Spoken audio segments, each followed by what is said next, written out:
Warning, what you're about to see may contain spoilers. If you don't want to be spoiled, I advise you leave, go watch or read, come back, finish the video, comment, and enjoy. Peace. Hey, yo, what's good, people, man? It's your boy Tesmo back with chapter 40 of Eden Zero, entitled Operation C7. So when we get into the chapter, we see a flashback still that Hermit is having from the planet Newton 15 years ago, as she's at Mueller Royal Laboratories. So you see this gigantic device, but you know, what is it per se? Maybe something that she was helping them work on. And then you see her there with Professor Mueller. He's like, this is our ether accelerator prototype number 6. And Hermit says, you know, it looks like a cannon. He's like, if we can complete this, we can save all the bots on planet Hook, but our tech can't stabilize the ether fusion reactor. I imagine it will be difficult to stabilize such large ether, says, you know, Hermit. It's like, so what is Hook? He's like, I'll show you. It's a planet full of bots that neighbors ours. And then, you know, you just pan down to seeing the planet Hook. It's where bots go to live when they've been discarded by their humans, which is pretty cool. You think that something like that would exist in that type of universe. They have nowhere to go. They just carry on with their bleak lives, and the entire planet has a serious ether deficiency. And Hermit's like, you know, that's awful. And he's like, our ether accelerator could supply the ether the planet needs. I guess it really could, you know, but she's like, Dr. Mueller, why are you so eager to help the bots on Hook? He was like, bots need humans, and in the same way humans can't live without bots, you know that. And you know, we both need each other, and I believe that friendship can exist between humans and machines. Like, you know, Dr. Mueller or Professor Mueller, he's giving off some subtle vibes of, yo, he sounds like a good guy. He sounds like a real good guy. And then, you know, Hermit looks over and he's just like, you know, haha, imagine such, you know, sentimentality from a scientist. She's like, no, I think that's wonderful. Please let me help you with your research. And then we get, you know, back to present day where Eden Zero is still under attack by Spider. And, you know, Wise is like, you know, too much damage. Like, you know, the damage is just severe. We can't keep up. And E4, she's like, still, we have to make all the efforts if we plan to increase the shields to maximum. Like, they're just trying their best to keep up with all the damage he's doing. And then Hermit yells over, he's like, hey, sister, your powers can fix it in one shot, right? She's like, my powers only work on living things.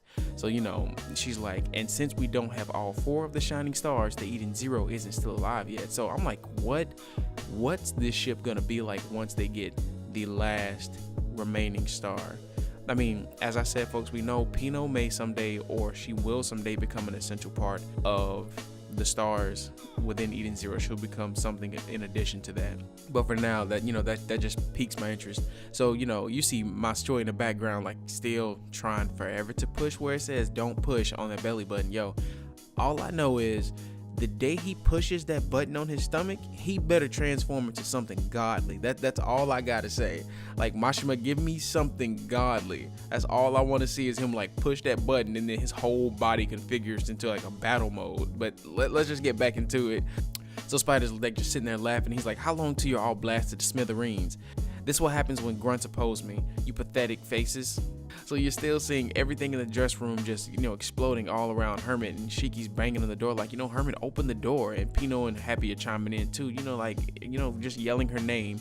And then, you know, Rebecca, she's just stating the obvious, she's locked out. And then, you know, Hamura, she's like, you know, that I've got no other choice, you know, with my blade, you know, she's about to cut the door down. But that, I don't think, you know, that's really required or necessary, you know, or it might be, you never know. So Shiki's like, you know, Hermit, we need you.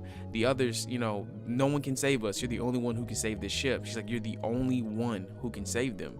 And then that's still, you know, we get back into a flashback again of her still on the planet Newton, but she's doing, it looks like she's on a board doing some advanced calculations, algorithms, you know, just that type of advanced scientific stuff.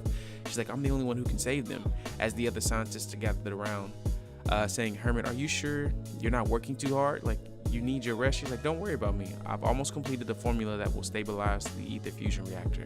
And they're just like, what do we do with you? And, you know, they're just laughing. She's like, anyways, I'm surprised to see humans and bots working in the same laboratory together. It's our lab's policy. It's just how Dr. Mueller is. She's like, Dr. Mueller, I wonder if he could be my friend, my human friend. She's like, come on, you have human friends, you know, right? She's like, I'm a bot, but may I be your friend, Miss Hermit? You know, and she turns around, she's like, would you be my friend? She's like, we're fellow researchers, aren't we? We're already friends. And, you know, she's just sitting there with a smile on her face as she turns around facing everyone. And then, they get done and they pan to the next thing, which is, it looks like it's snowing on Planet Newton. And she's there talking to the robot researcher. She's like, what? You're going to Planet Hook? She's like, yeah, all bot researchers are reassigned to work on site. She's like, why? As you know, Hook is exclusively for bots. Humans can't go there.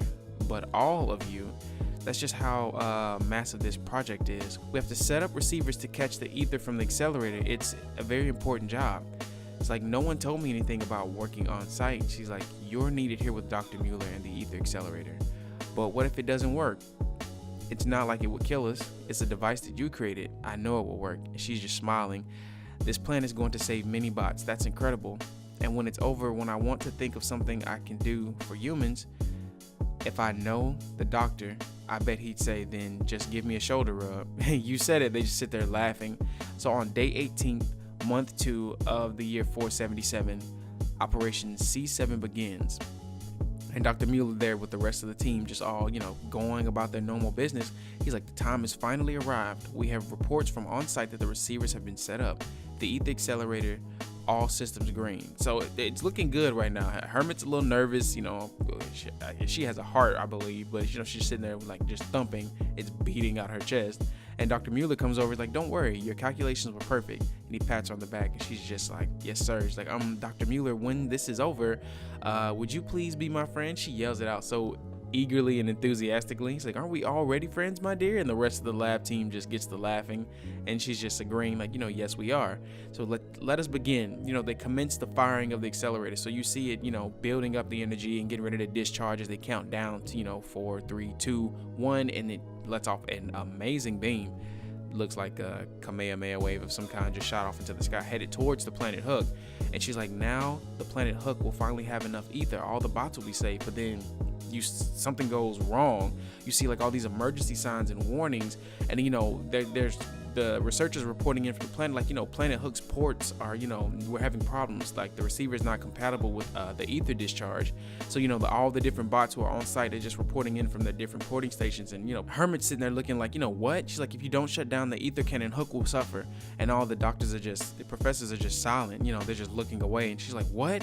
They're like, ether overload. And then next thing you see is Planet Hook explodes. Hermit's just like, she's just screaming like, no, like this is supposed to happen. So you see just images of all these different robots, just one after another, just, exploding from the overload of energy.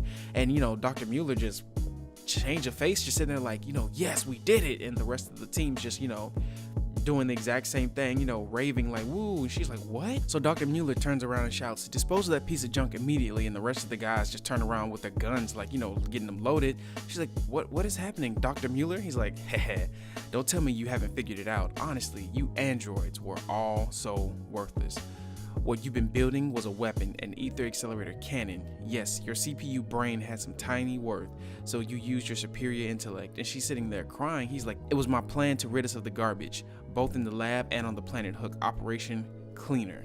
Like, yo, they were dog dirty for this one, you know what I'm saying? She was like, it isn't true. He's like, I needed you if something went wrong, but we're done with you now. But you said bots and humans need each other. Everyone knows humans are superior. I will trash every living bot from this cosmos. I can't stand by and let machines go around pretending to be human. And she's sitting there just crying and tears welling up in her eyes. She's like, ew, gross, gross, gross.